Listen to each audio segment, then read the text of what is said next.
Olá, o CRUDEU está no ar e hoje o programa está cheio de repercussão política, falas contraditórias de políticos também.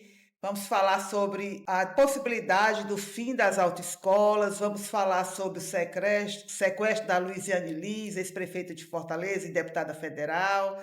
Vamos falar também sobre a isenção para imposto de renda para pessoas que ganham até 5 mil, chegando até 7 mil e poucos progressivos, né?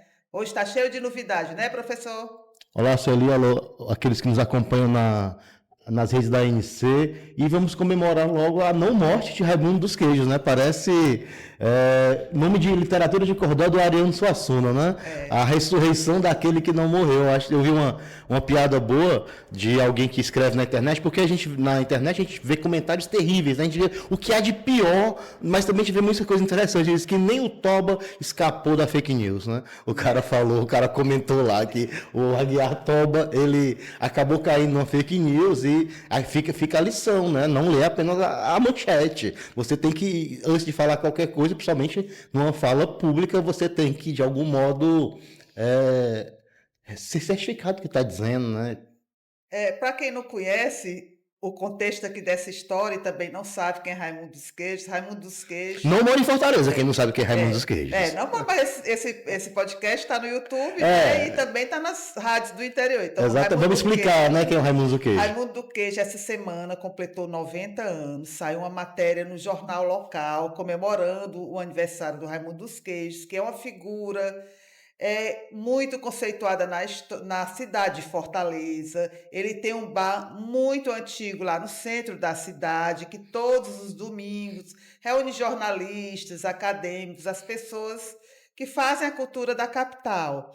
Então, ele é uma figura muito conhecida e muito querida na cidade. E aí, um jornal fez uma homenagem pelos 90 anos como patrimônio da cidade. Raimundo dos Queijos é um patrimônio de Fortaleza.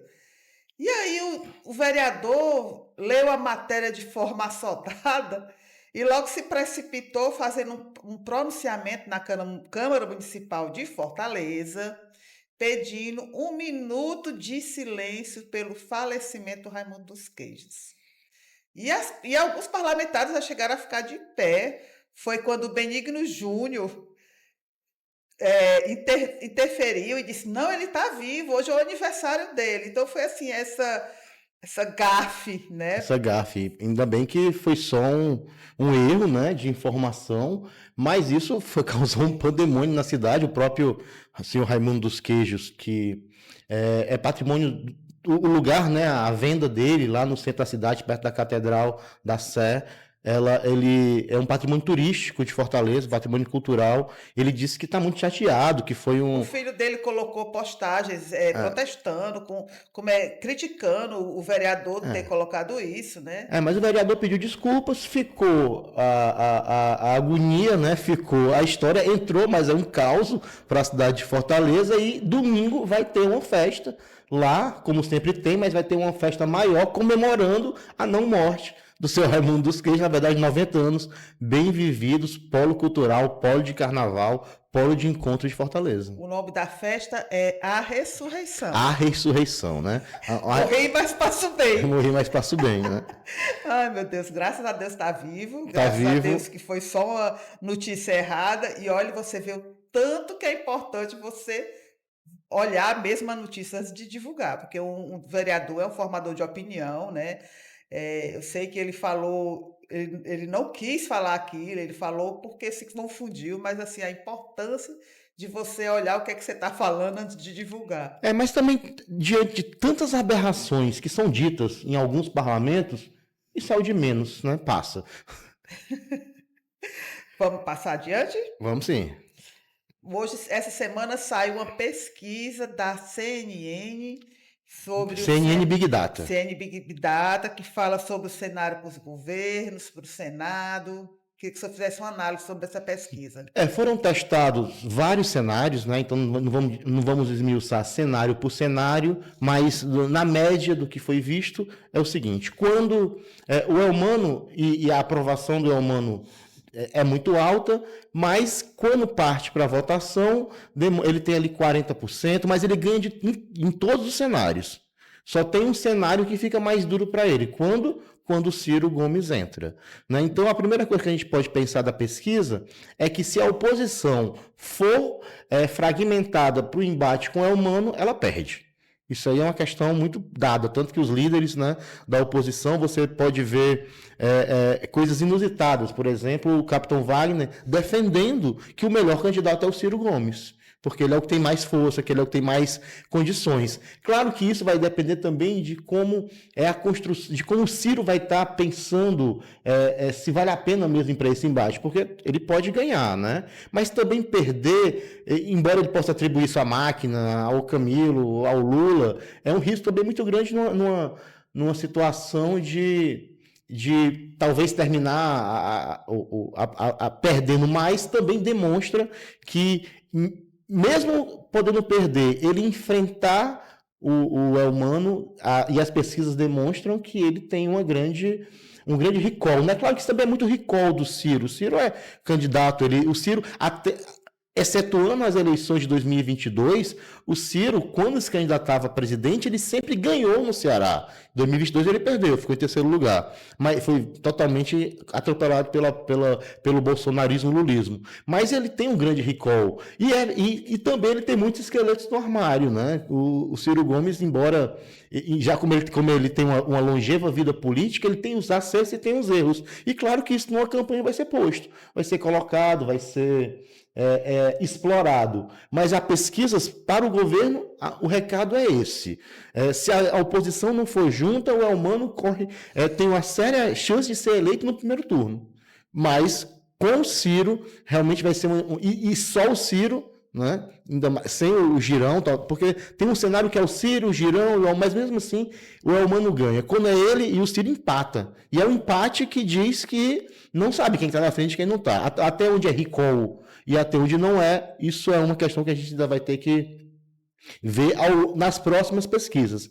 É a primeira vez que aparece o Ciro, né, como candidato numa pesquisa e já aparece demonstrando aquilo que a gente já vinha prevendo, né, que uma entrada dele seria realmente para deixar o abolição bem preocupado. Para o Senado, também tem essa... Nós vamos passar no Senadão, vamos ficar no governo ainda. Vamos no governo ainda. Pois é, mas na eleição do Roberto, do Sarto, a eleição passada, ao fim da campanha, ele disse que o apoio dele ao Sarto tinha sido declinante, foi essa palavra que ele usou. Então, assim, eu não acredito que ele não fuja dessa disputa, porque perder, ele já perdeu, já assumiu que perdeu. Sim. Num apoio com o Sarto, que foi uma derrota bem feia, né? E ele ali naquele momento assumiu que foi uma derrota declinante, né? Ele passou muitos anos fora do cenário político estadual, como se lançando a candidato, passou mais de décadas só no cenário nacional, e agora ter essa movimentação há 2 anos, desde o rompimento, ele voltando para cá. Então, mesmo perdendo, eu acho que ele não foge de um desafio desse, não, diante do que está posto. Mas eu acho que a própria candidatura do Ciro está em disputa. Né? Está em disputa ali para poder fazer um acordo com o PL, né? E a candidatura do Eduardo Girão é condicionada a ele e ao PL. A gente está pensando aí, a gente não sabe também como é que é essa força desse candidato quando ele foi indicado, né, pelo bolsonarismo. A gente também não, isso aí certamente vai reverberar a favor dele, né? O que é 17%, 20%, ele deve subir muito se ele for o candidato do bolsonarismo, porque tem aí também, teve a foto do Cid, do Ciro, né, com um Tasso do Paraíso, né, os dois, o Tasso no meio, o Cid e o Ciro, não sei se é uma reaproximação política, mas é uma reaproximação pelo menos ali familiar, e claro que o Ciro candidato, numa chapa que não tem o PL, mas que tem o Tasso Gereissati, o próprio Cid já disse, vai ser um constrangimento para ele. Né? Eu acho que está havendo essa reaproximação, porque fazia muito tempo que não estavam tão juntos assim, né? Bem afastados e juntos em um evento público, né? Assim, pousando para fotos. Já houve um constrangimento em Crateús num evento recente, que o Cid não quis ser recepcionado pela prefeita Janaína, que tem um processo contra o Ciro Gomes. Então, assim, pelo menos essa a aproximação afetiva está acontecendo. Então, por isso que ele disse que é um constrangimento, né? Ele talvez se o Ciro sendo candidato, ele não vá ser para o embate aberto talvez como se fosse um outro candidato, né? O Cid que se fortalece, né? Cada vez se fortalece, a gente vai falar um pouco daqui a pouco, mas já podemos colocar, quando a gente for falar do Senado, né? Que ele está filiando novos prefeitos, né? Prefeitos fortes, prefeito da região metropolitana, um grupo forte, né? Que era do PL, né? O grupo do Acilon. Nessa sexta-feira mesmo ele fez a filiação agora, né? Agora há pouco teve no Eusébio. Sim, no Eusébio. A filiação do Acilon e do grupo da Jordana, esposa do Júnior Mano, né? Só que já é o candidato dele escolhido para ser o candidato ao Senado, né?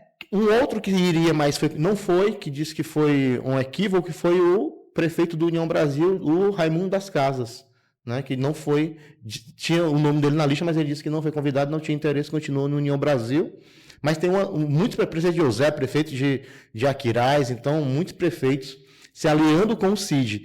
E aí é o Cid, né? A força do Cid, né? O Cid se colocando como uma força. Então esse jogo ainda está sendo jogado. Mas o Cid que o senhor está falando aí pode ser o fiel da balança da eleição. Não, é isso que eu digo. O Cid é o fiel da balança, porque se de algum modo há um rompimento dele, e aí talvez o entreveiro com a prefeita Janaína tenha sido já uma relação de um entreveiro dele com o próprio Camilo, né?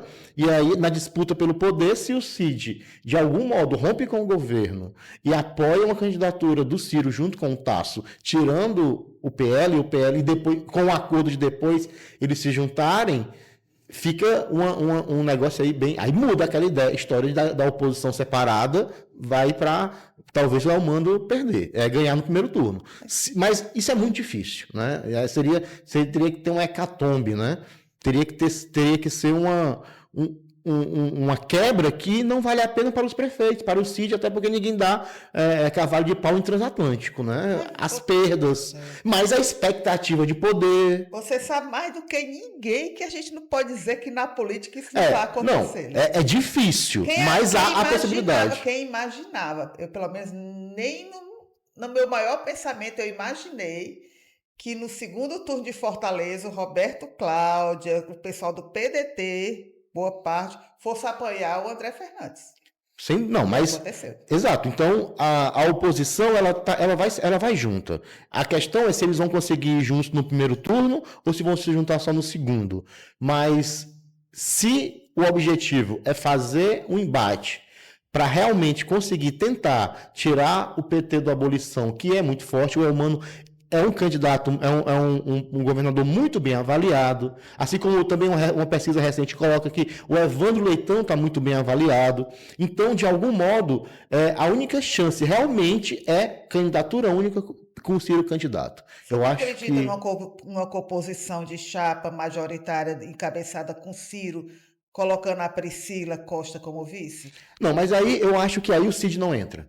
Eu acho que se for o Ciro... Isso aí, o próprio Cid já disse isso. Né? Com o bolsonarismo ele não dialoga. Né?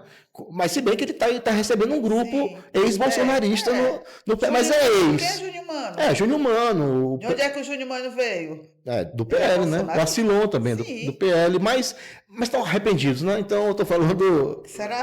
Não, mas mudou de partido, já não está mais lá no partido. Então eu penso que o caminho é esse, né? O Cid é um fiel da balança, ele está fechado com a abolição a preço de hoje, né? Tá fechado, mas tem essas aproximações, e com o Ciro na disputa, inclusive, teve um acordo em Sobral, né? As contas do Ivo Gomes foram aprovadas, e aprovadas com a articulação do Moses, né? Então, que está querendo ser senador também. Então já também o próprio União Brasil está em disputa. Os líderes daqui dizem, não, vamos seguir o que disse o Rueda, o que disse o Ciro Nogueira, que estamos na oposição em Brasília e oposição no Ceará. Mas essa disputa está aberta, né? As pessoas estão conversando. Portanto, o jogo ainda está sendo jogado. Daqui a um ano teremos eleições, em 4 de outubro de 2026. Vai estar sendo o primeiro turno das eleições, mas muita água tem ainda para passar por baixo dessa ponte. Mas o que é que temos de confirmação? Sozinhos, a oposição, a chance é perder. E a pesquisa do Senado? A do Senado é aquela coisa, né? Um monte de candidato, né? Vários candidatos. Eu acho que tinha que ter uns 10 vagas. Não, tinha 8 cenários, né? O que é que os cenários, dos 8 cenários, o que é que fica evidente? A força do Cid Gomes, né? Ele se reelege fácil em todos os cenários, né? A fragmentação da direita demonstra também que isso não é bom para eles. Quando lança lá a Priscila e o Alcides, né? Eles têm uma votação pífia, né? Uma força também interessante do Eunício, né? Mas essa pesquisa tem um erro. Ela não traz o Júnior Mano como candidato, né? E aí coloca o Cid, então a gente não tem um cenário completo, né? Mas essa pesquisa para o Senado, se a pesquisa para governador há um ano ela é efêmera, né? Ela é algo muito etéreo para a gente poder dizer que é uma certeza. Imagina para o Senado, né? O Senado às vezes quer um voto decidido ali no dia da eleição, mas esses 2 candidatos do PL causaram na base um problema, porque no mesmo dia a Priscila é lançada e o Valdemar lança o Alcides, então você vê que o próprio PL tem aí uma disputa interna, não é só na base do governo que essa disputa acontece. Não, né? Você vê a mudança na presidência, que a deputada Silvana disse que era bom que fosse o André Fernandes, porque era deputado federal. Sim. Porque o Carmelo Neto era um deputado estadual, como ela, que é uma deputada estadual. Então, assim, você vê que próprio dentro do PL tem esse atritozinho. Tem esse mal-estar, digo, porque você lançar 2 candidatos sabendo que é uma vaga, né? E ainda mais os que correm por fora, né? Então, temos essas 2 possibilidades. A oposição indo fechada, né? Com um cabeça de chapa forte, um vice, 2 senadores, tá aí o Roberto. E aí, nessa história aí, você tem Roberto Cláudio, você tem Capitão Wagner, você tem o próprio Alcides, você tem a Priscila, então cabe todo mundo numa chapa só, né? Então, o PL o Eduardo Girão, pelo PL, né? Vai apenas para manter o espaço do partido, eleger uma bancada maior, já com o compromisso de juntar no segundo turno, mas se não tiver segundo turno. Então é um cálculo que a oposição tem que pensar nessa estratégia. E como é que vai ser esse embate, que vai ser um embate duríssimo, vai ser um embate fortíssimo, num cenário, e claro que vai ter um outsider aí, sempre aparece ali um ou outro, né? Mas esses são os candidatos fortes, né? Então é muito difícil a gente pensar que vai ter um êxito fragmentado, não vai. Está enfrentando um governo resiliente, né? Você falou aí na avaliação do Evandro Leitão, que é bem avaliado. Essa semana a cidade de Fortaleza, os trabalhadores que dependem do transporte público foram surpreendidos na segunda-feira pela manhã nas paradas de ônibus sem 25 linhas a menos, sem nenhum aviso prévio. As pessoas ficaram nas paradas esperando um ônibus que não veio. Além dos 25 ônibus que foram cancelados as linhas, mais 29 tiveram a frota reduzida. Então, assim, houve uma confusão. Sindônibus, a Etufó disse que não estava sabendo. Sindônibus saiu com a nota dizendo que a Etufó havia sido comunicada há uma semana. No meio disso tudo, foi um desgaste imenso para a gestão do Evandro Leitão. Conseguiram, o Sindônibus retornou às linhas, dizendo que era para abrir o diálogo. Como é que o senhor avalia a situação de uma cidade como Fortaleza, a 4ª capital do país, que não tem um transporte público de qualidade, a gente não tem metrô, um metrô bom que consiga levar a população de um lado para o outro, a população ser jogada desse jeito numa situação por um problema de gestão com o Sindônibus, com as empresas de ônibus? Ao invés de estar debatendo sobre tarifa zero, o Sindônibus vem com empatia zero para o povo de Fortaleza, né? É muito, muito ruim você ver que grandes empresários, né? Gente que tem dinheiro, gente que não anda de ônibus, tratar o cidadão dessa cidade dessa forma. Você acorda, vai pegar um estudante, andar quilômetros para poder ir para a universidade, para ir para a aula.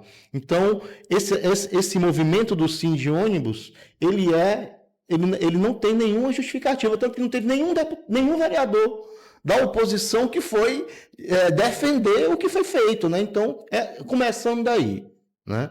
Então, mas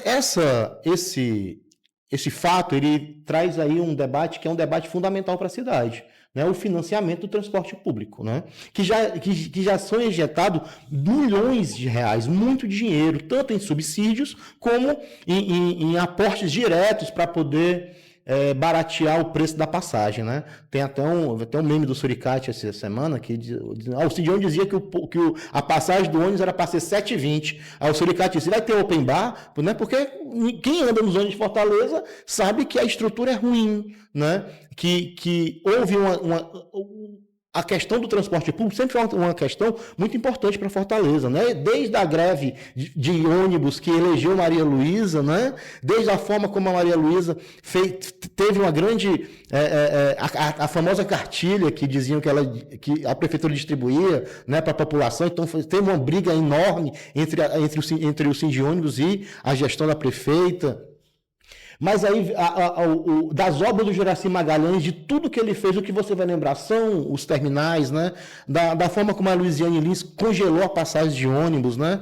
E desde a Luiziane Lins... fez aquela passagem social aos domingos. Social aos domingos. Pudessem ter um momento de lazer sem ter que baixar a passagem, né? A última grande ideia de transporte público em Fortaleza foi de Luiziane, porque o Roberto Cláudio e o Sartos apenas deram continuidade ao que continuou na Luiziane. O bilhete único foi a grande marca do Roberto Cláudio, mas quem criou foi o governo da Luiziane, que era uma coisa muito pequena. Aí sim o Roberto Cláudio expandiu pela cidade inteira, que até hoje existe. E o Sarto, se você vai lembrar alguma coisa da gestão do Sarto, é justamente a passagem gratuita para os estudantes, né? Então, numa cidade que sempre lutou para poder ter um transporte público melhor, atender a sociedade, o Sindônibus vem com essa atitude de não diálogo com a prefeitura, porque o que a prefeitura diz é que estava tendo uma conversa, o aporte ia ser, o dinheiro ia ser depositado e eles unilateralmente, tanto que o que se diz é que o Evandro Leitão, foi 48 horas a crise, né? O Evandro Leitão traçou um limite.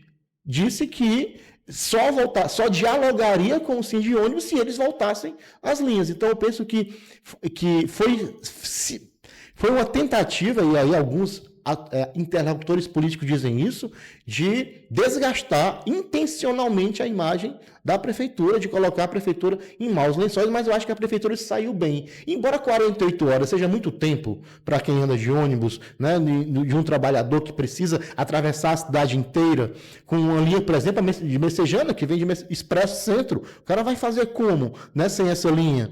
Então, não era qualquer linha de ônibus, eram linhas que realmente eram importantes. Então, Unifoc, saiu da Universidade Federal para levar os estudantes para o outro lado da cidade. Do outro lado da cidade. Então, e aí abre-se a questão. É preciso pensar, sim, o financiamento do transporte público. Isso é uma responsabilidade tão grande, porque numa segunda-feira, sem a população saber, o trabalhador comum que vive de um salário mínimo, que tem aquele cartãozinho para ir e vir, é só aquilo que tem.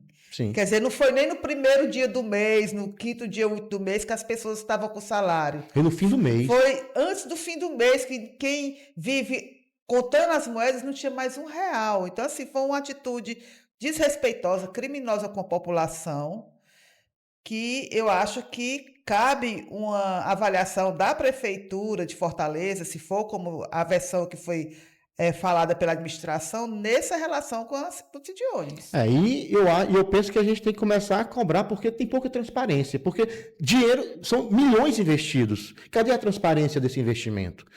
Será que essa gestão está sendo realmente eficiente? Porque para falar mal do Estado, para falar mal da política, é daqui para ali. Mas para cobrar do mundo privado, do empresariado, que faça uma gestão eficiente, uma gestão transparente, uma gestão que busque a qualidade e não apenas o lucro, ninguém fala nada, né? Então, cobrar do Estado é fácil, mas que as empresas de ônibus deveriam ter um cuidado maior, né? Esse que teve essa ideia brilhante, porque se você perguntar, eles são contra, vão pensar em serem liberais, contra o Estado, contra investimento em educação e saúde. Assim até eu ser liberal, dependendo do Estado, também eu também viro neoliberal. Porque neoliberal não quer conversa com o Estado, vai para o privado, faz uma gestão eficiente, faz uma gestão baseada em ciência, em técnica e tem lucro.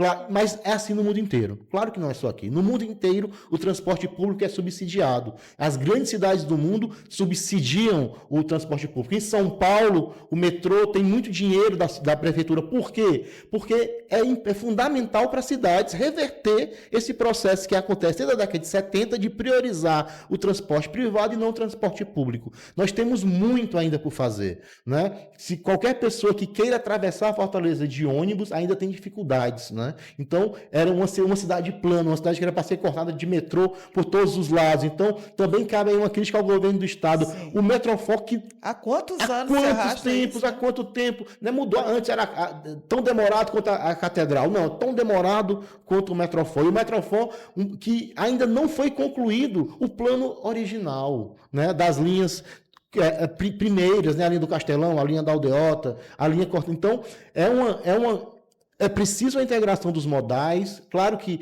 um empresário ele tem que ganhar dinheiro, ele tem que ter lucro, mas ele não pode só ganhar dinheiro. Ele também tem que prestar um serviço adequado para a população, porque quem anda de ônibus em Fortaleza são aquelas pessoas que mais necessitam. E, lembrando, andar de ônibus em Fortaleza ainda é muito caro.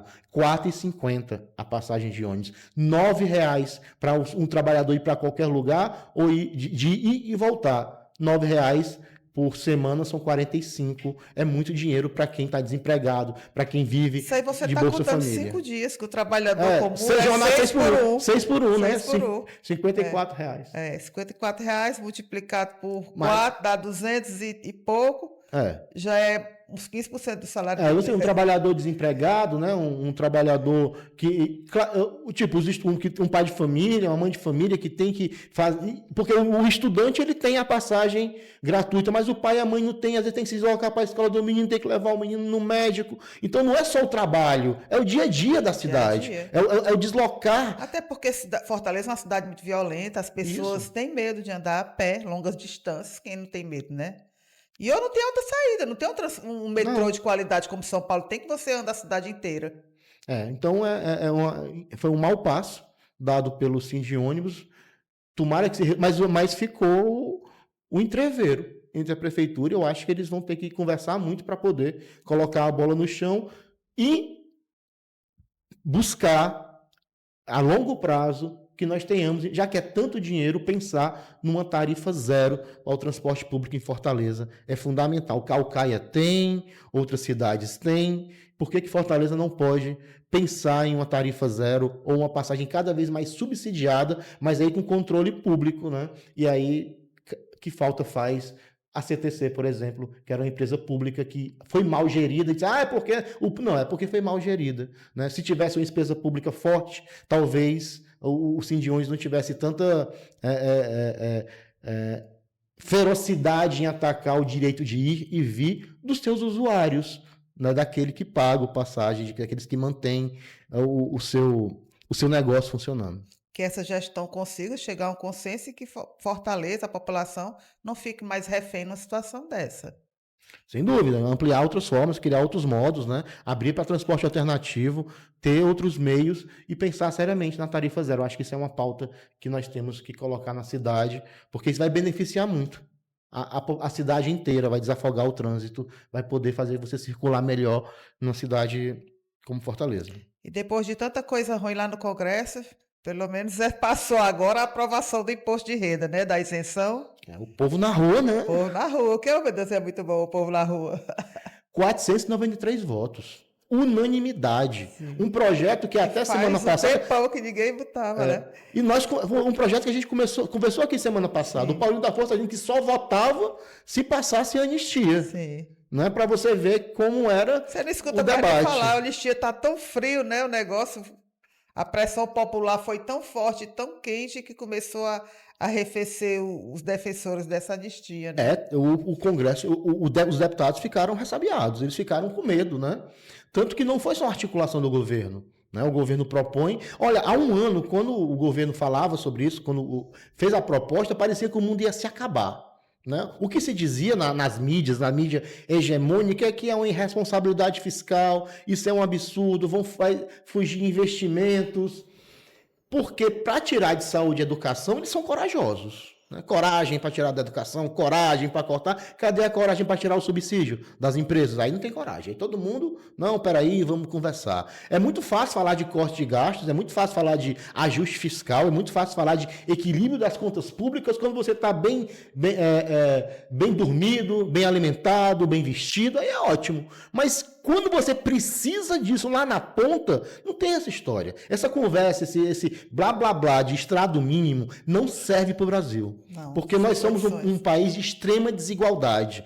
Então, o que fez essa unanimidade ser votada foi, claro, que a articulação do governo, mas principalmente o povo na rua. Ou você acha que o Lula ia convencer alguém do PL ou alguém do Centrão a votar junto com o governo um projeto que beneficia 90% daqueles que recebem salário no Brasil? Foi a pressão popular e o fato de a gente estar em um ano que antecede as eleições. 90% daqueles que recebem, que pagam imposto no Brasil, tá? Sim. Porque ano que vem tem eleição para deputado estadual e federal. Então, a pressão popular reverberou nele porque eles querem ser votados ano que vem. Sim. Porque se eles tivessem sido eleitos agora, a pressão popular, eu não acredito que ia fazer tanto efeito como foi. Você vê o que estava sendo debatido. PEC da blindagem, anistia, só vota se fazendo chantagem. Aí o povo vai à rua, né? Bota nas redes uma pressão, a gente falou o nome deles aqui. Todo mundo colocou a foto de quem a foto de todo mundo, e aí todo mundo, dos nossos, aí a gente falou da última vez, né, dos deputados, não vamos falar o nome de todos, porque todos votaram a favor, menos a Luiziane e acho que o Mauro que está hospitalizado. Teve um AVC no fim de semana passado. Mas está bem, se recupera bem. E eu acho que o deputado Guimarães também não votou, porque também está hospitalizado. Mas foi isso, porque estão impossibilitados. Então, todo mundo, foi unânime, todas as bancadas. E o PT e o PL juntos votando, mas isso são as vozes das ruas. Mas é o seguinte, embora 90% daqueles que pagam imposto no Brasil tenham sido beneficiados, e embora tenha sido passado que os mais ricos vão ter que pagar, isso é só um início de uma justiça tributária. Foi um golaço do governo, sem dúvida. Isso vai reverberar por muito tempo, né? Talvez eu diga que a passagem por Lula ser eleito foi esse imposto, porque isso vai representar na vida de um trabalhador que ganha até um salário mínimo, né? Não, até 5 mil reais, em alguns deles, um salário, aliás, para todo mundo, um salário a mais no ano. Então, um salário a mais no ano é muito dinheiro, é quase um 14º salário, né? Que dá para ele para ali investir em outra coisa, fazer uma poupança, fazer um pé de meia, pagar ali as contas. Mas o Brasil continua sendo, olha só, 90%. E quem é que vai pagar? 0,6% da população. Nem 1%. Nem 1% da população. Mas ainda é um país extremamente desigual. Por exemplo, um professor, um jornalista, um enfermeiro, hoje em dia paga mais imposto proporcional do que os super ricos, que pagam 10%. Então, a classe média, né, os profissionais liberais, os servidores públicos, continuam pagando mais imposto do que os super ricos. E ninguém mexe nisso. Né? Então, é o início de uma justiça tributária. Né? É o início de uma tentativa, de reverter uma injustiça secular. Fico muito feliz, mas eu acho que isso tem que se ampliar. Né? E projetos de... A aprovação da reforma tributária, o discurso era que ia promover a justiça tributária. A justiça tributária. Não promoveu, mas isso sim é a justiça tributária. A isenção do imposto de renda, 5 mil, 7 mil reais, isso sim é a justiça tributária, é só um início. Mas não podemos, não podemos também se iludir de que de repente o Congresso não ficou bonzinho. Ele continua sendo o Congresso mais reacionário da história do Brasil. Continua sendo o Congresso que há 3 semanas estava fazendo chantagem com o governo com esse mesmo projeto. Então, o povo não pode deixar de estar atento e esse Congresso tem que ser mantido na rédea curta. Porque nós já vimos o que acontece quando eles pensam que nós não estamos olhando. Mas estamos olhando sim. E é importante que essa vigilância seja perene. Um fato que repercutiu nacionalmente foi o sequestro da flotilha, onde estava a deputada federal Luiziane Lins, mais outros 15 brasileiros. Né? O Itamaraty disse que começa as discussões hoje, sexta-feira, para ver como é que tá a situação, o que tem saído na mídia, inclusive a assessoria dela passou, é que há especulações que não estão sendo garantidos alguns direitos, né? Estão sendo feitos interrogatórios sem o devido respeito aos direitos humanos, e ela, o fato é que desde a última quarta-feira à noite ela está incomunicável. Como é que o senhor vê? Inclusive já tem a ala ligada ao bolsonarismo que está querendo satisfações do Itamaraty, porque é que deputados brasileiros estavam nessa missão humanitária, querendo relacionar esse grupo com o Hamas. Como é que o senhor vê isso aí tudo? Primeiro, a minha solidariedade, a deputada Luziane Lins deve estar passando por maus bocados, né? Nós estamos aqui gravando na quinta-feira à noite, então ainda estamos com isso que a Sueli nos disse. Então é uma pena, né, que o Estado de Israel continue fazendo esse genocídio na Palestina, matando crianças, jogando bomba na cabeça de quem não tem nada a ver com isso, né?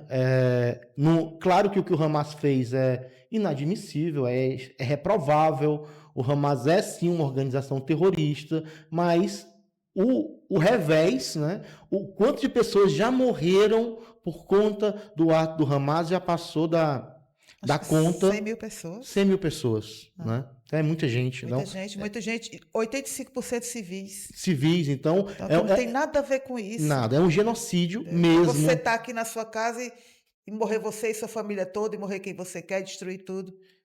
E se fosse na sua casa? Não imagina se fosse na sua casa, se fosse no seu bairro, fosse na sua cidade, né? Então, a Luziane foi nessa frotila, tá lá também a Greta Thunberg, também tá lá, então tem muita gente, são 40 navios, né, pelo Mediterrâneo. Aí alguém perguntou, mas isso aí vai matar a fome em Gaza? Não, não vai. Vai chamar a atenção para o genocídio que está acontecendo. Sim. E mas ele foi lá entrar nas águas. Não, ele estava em águas internacionais. Então, existem tratados internacionais de livre navegação. Então, o Estado não pode abordar uma embarcação estrangeira em águas internacionais através da força, através do uso militar, com uma deputada. Então, é o Estado brasileiro que está aí sendo envolvido, né? Então, demonstra uma coragem muito grande da Luziane, sabe? E a gente vê algumas... Claro que no mundo político, todas as pessoas, de todas as vertentes, né? Eu acho que quanto mais antagonista da Luziane for mais... Agora é que tem que falar, agora é que tem que trazer a solidariedade para que nós sejamos, digamos, ao Estado de Israel que ele não pode... fazer o que está fazendo nem com os palestinos, nem com os 15 brasileiros, né, que lá estão. Então, é necessário que nós consigamos, que tomara que ela se restabeleça e logo seja resolvido a questão, que tenham menores danos possíveis, mas a gente vê alguns comentários na internet. Olha, da mesma forma que você fica alegre quando vê os comentários lá sobre uma piada, sobre o Raimundo Queijo, o que falam, né, o que as pessoas estão dizendo, os comentários nos posts, dá uma tristeza, sabe? Porque alguém diz, mas ela deveria estar aqui cuidando do povo do Ceará. E olha só, ela foi lá tratar de um povo que não vota dela, então não tem interesse político lá com eles, né? Então, eu acho que a ajuda internacionalista, a ajuda para que Gaza não seja destruída, para que o povo palestino continue sobrevivendo, eu sou totalmente a favor de que haja realmente o Estado de Israel, mas que haja também o Estado palestino. Nós não podemos deixar que só porque um tem bomba atômica e o outro não tem, que eles não tenham direito a um Estado. A mesma necessidade que o povo judeu tem de ter um Estado que lhe proteja, e principalmente depois das atrocidades que foram cometidas com essas pessoas no nazismo. Isso não pode ser repetido. Então, aqui não é contra o povo judeu, não é contra o Estado de Israel, é contra o governo genocida e terrorista de Benjamin Netanyahu.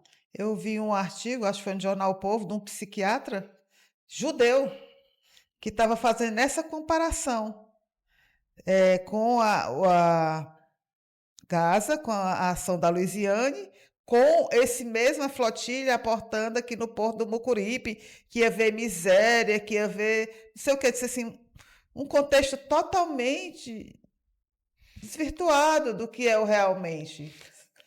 Tem gente que direito humano é em qualquer local. Sim, a Luziane não está pedindo voto lá em Gaza. Sim. Mas são quase 50 navios, embarcações, que estão lá mandando uma mensagem ao mundo. Né? Assim, uma força daquela representatividade. Sim, chamando a atenção ali para esse desastre humanitário, né? E que você falou, tem gente aí reclamando que a Luiziane foi lá fazer isso. O Eduardo Bolsonaro está nos Estados Unidos, tramando contra o Brasil, recebendo dinheiro público, não está indo trabalhar.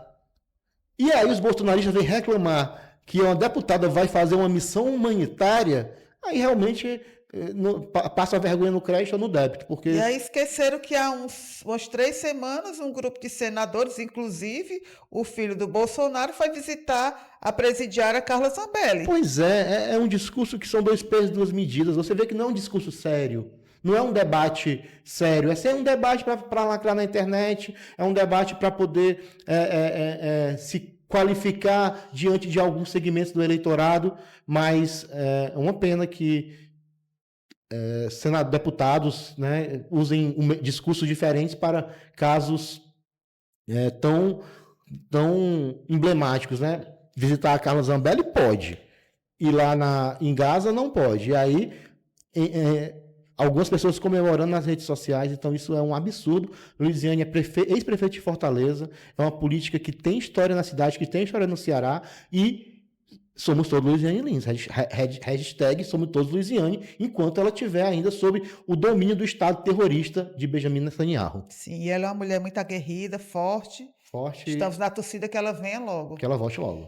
Falando em comportamentos, críticas a comportamentos políticos, eu pontuei aqui 3 pérolas dessa semana, para além do Aguiatoba, mais outras 3 pérolas. Uma foi proferida pelo prefeito Aristeu Eduardo, do PT. É aqui de Ceará, no município de Ceará. Ele foi num evento político no município e disse a seguinte frase, até anotei que senão eu ia esquecer. Esse povo se passa de bem. De manhã, na frente da sociedade, à noite bate tambor nos terreiros de macumba. Isso foi ele atacando as matrizes africanas. Um prefeito dizer isso publicamente, manifestando total intolerância religiosa. Eu vejo assim, o despreparo desses gestores públicos. Ele se diz cristão, né? Porque Cristo está em todo canto, né? Agora, o prefeito subir num palanque, num palco e pregar intolerância religiosa. Prefeito de Ararendá, né? Ararendá.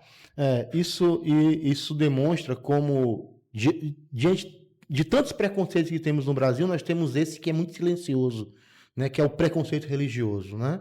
O Brasil é um estado laico. Isso significa que qualquer religião pode ser professada no território nacional. E deve ser respeitada. E tem que ser respeitada. E não é porque é uma questão de ser bonzinho, não. É uma lei, é uma regra, é um direito. Qualquer pessoa pode rezar para o Deus que quiser e para Deus nenhum, porque o Estado é laico. E por conta disso nós temos... a intolerância religiosa... Ela sempre, como no tempo que era na Europa era muito forte, o Brasil, né, Recife, o Nordeste, foi um lugar de tolerância religiosa, de encontro, né? Isso explica muito o governo do Maurício de Nassau, lá em Recife. Então, muita gente veio para cá, os próprios judeus, como cristãos novos, fugindo da perseguição que o povo judeu sempre sofreu. Então o Brasil as Américas e o Brasil, esse encontro do sincretismo religioso, né? Um prefeito desse não sabe que a imagem de Jesus é extremamente respeitada e cultuada no candomblé, na Umbanda. Sábado é dia de São Francisco de Assis. São Francisco de Assis é uma das entidades mais cultuadas, né? As grandes caravanas que vão para Canindé, muitas saem de Codó, no Maranhão, então de muita gente dos povos de terreiro. Então é um absurdo um prefeito se referir a uma religião dessa forma, né? Se achar que por algum motivo que seja, que a fé dele é melhor do que a fé de outro. Portanto, é uma pena, né? Que eu espero que ele se retrate o mais rápido possível e que essa intolerância religiosa, inclusive, aconteceu aqui em Fortaleza, né? Denúncias, acho que na região metropolitana, de um determinado grupo criminoso mandando fechar terreiros, né? Dizendo que determinada religião não pode existir. Isso é um absurdo, né? Todos têm que rezar por Deus que quiser, para os orixás, para as entidades. Isso é um direito constitucional e o prefeito de Ararendá tem que tomar cuidado, porque certamente devemos ter muitas pessoas dessas religiões na cidade e isso não pode passar em branco, né? É uma pena. Primeira pérola, prefeito de Ararendá. Tem coisa pior ainda. Tem duas pérolas dessa semana, fora a do Toba, mas tem mais. A do Toba foi legal. Mas é pior isso. Matou a pessoa, né? A pessoa estando viva. A segunda pérola, mas foi na inocência, né? A segunda pérola foi um vereador. Isso aí tem dolo. Esse do prefeito tem o dolo, é intencional. É intencional. Não é porque ele não é intencional, ele quer atacar. Ele está brincando, mas o vereador falou na inocência. O outro foi um vereador de São Paulo, do interior de São Paulo, que numa audiência pública promovida pela Câmara Municipal, quer dizer, uma audiência pública, é para que a população participe, para que a população tenha voz, para que a população contribua com o debate que está sendo posto. Por esse vereador, uma mulher que estava na plateia foi dar a opinião dela, o vereador saiu com essa: cale sua boca, você já latiu demais. É uma pena, né? Que o sujeito chega no poder e esquece que o povo existe. Ele quer as benesses do poder. Ele quer o sujeito abrir na porta, ele quer alguém abrir na porta do carro, ele quer alguém lá servindo um cafezinho, mas na hora do accountability, né, que é o prestar contas do seu mandato, prestar contas daquilo que você está desenvolvendo no Estado, ninguém quer. Então é uma pena também que... E é isso, né? Essa onda de conservadores, que não são conservadores, são reacionários, né? Que tomam os parlamentos baseado em ideias pobres, em ações que não são significativas, só degeneram o espaço político. Eu acho que a gente tem que votar melhor, né, e pensar melhor, e que essas pessoas não tenham segunda chance, que elas sejam logo eliminadas do jogo político para colocar alguém que pense como você, mas que é alguém que respeite as instituições e respeite o outro. E falar isso com uma pessoa que está lá debatendo com você é um absurdo. E a terceira e pior pérola que eu achei de todas foi dita por uma mulher. Num cenário de violência contra a mulher, que as mulheres são vítimas de feminicídio, que as mulheres são vítimas de violência de gênero, uma vereadora do Amazonas. Um estado extremamente violento, né, com as mulheres. Violento. Ela ocupou a tribuna para defender um vereador homem que tinha botado o dedo na cara de uma colega, de uma outra vereadora. E a vereadora que tinha se sentido agredida pelo dedo na cara ameaçou entrar com a Lei Maria da Penha, pois a vereadora subiu para defender o outro vereador homem e defendeu que a mulher deve apanhar sim, que ela concorda que a mulher tem que apanhar. Inclusive que tem mulher que merece apanhar porque usa a Lei Maria da Penha para dizer que apanhou, que a mulher merece apanhar. Eu achei isso uma coisa absurda vindo de uma parlamentar, ainda mais mulher, defender que mulher apanhe contra outra vereadora mulher para defender o vereador homem. A estrutura... Olha o preparo, olha o nível dos parlamentares. A estrutura machista da sociedade, né? A estrutura da dominação, do patriarcado, ela também afeta as mulheres, né? Essa mulher, no caso aí, ela tem todo o pensamento do patriarcado fechado, né? Incutido na sua cabeça, no seu modo de ver o mundo. Então, o combate, por isso o combate não deve ser somente as pessoas. Claro que as pessoas que propagam essas ideias devem ser combatidas, mas o combate tem que ser as ideias. Né? A educação, né, desde cedo, a educação na escola, campanhas de conscientização, aos próprios parlamentares, né?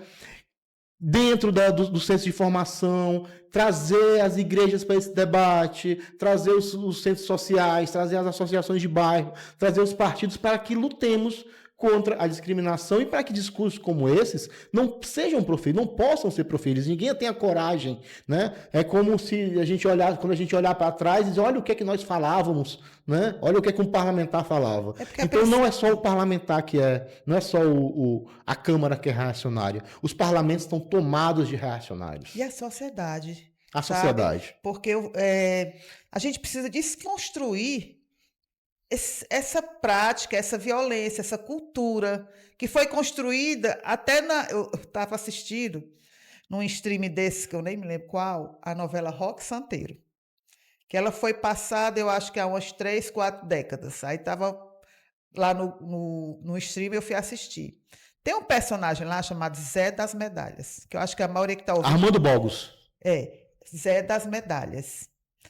Esse Zé das Medalhas bate na esposa. Aparece nessa novela ele batendo repetidamente na esposa. Mantém a esposa em cativeiro. E ontem desconfiou, no episódio que eu assisti, desconfiou que estava sendo traído pela mulher, pegou uma faca para matar a mulher e o suposto amante. Olha, isso na televisão. Isso eu assisti... Uma coisa que passou muito tempo, mas as pessoas assistiam isso. Sim. E era uma coisa natural, porque passar em uma novela desse jeito era coisa que era natural. Aí a gente vê uma cultura de mulheres morrendo ao longo dos anos. Tá aí, a gente tem que sair desconstruindo isso. Tem que desconstruir isso. E não isso. pode tolerar. Não, tem que ser mesmo tolerância zero mesmo nesses debates. E aí o que deixa você mais preocupado, essas pessoas foram votadas. Tem gente que concorda com quando fala a sociedade. Ninguém foi posto lá, não foi? Eles chegaram lá através do voto popular. Então temos que fazer essa desconstrução. E como é que é? Através da cultura, através da educação e através do tempo, né? Porque realmente não dá para desconstruir de uma hora para outra. Eu acho que esses debates e cada vez mais a reprimenda pública desses discursos são fundamentais para que eles deixem de existir, eles caiam em desuso, né? A gente ainda tem mais alguma coisa para falar hoje? Eu acho que já foi, né? A gente falou mais aqui, falando de tudo, né? Aqui. Falando de tudo? Então, vida longa ao Raimundo dos Queijos. Saúde e venha logo para casa, Luiziane Lins. E volta, Luiziane, né? E espero que a gente se encontre na próxima semana aqui com pelo menos uma notícia melhor, né? Sobre essa questão da Luiziane, que isso tenha sido resolvido e que não tenham mais problemas. Então, acompanhe a gente nas redes sociais. YouTube, TV ANC, Spotify, ANC Entrevista. Se gostou, compartilha. E no Instagram, né? Tá lá os cortes no Instagram, né? No Instagram, a notícia do Ceará. A notícia do Ceará. Então... Curte lá, compartilha, dê sua opinião. E até a próxima. Até a próxima. Tchau, pessoal.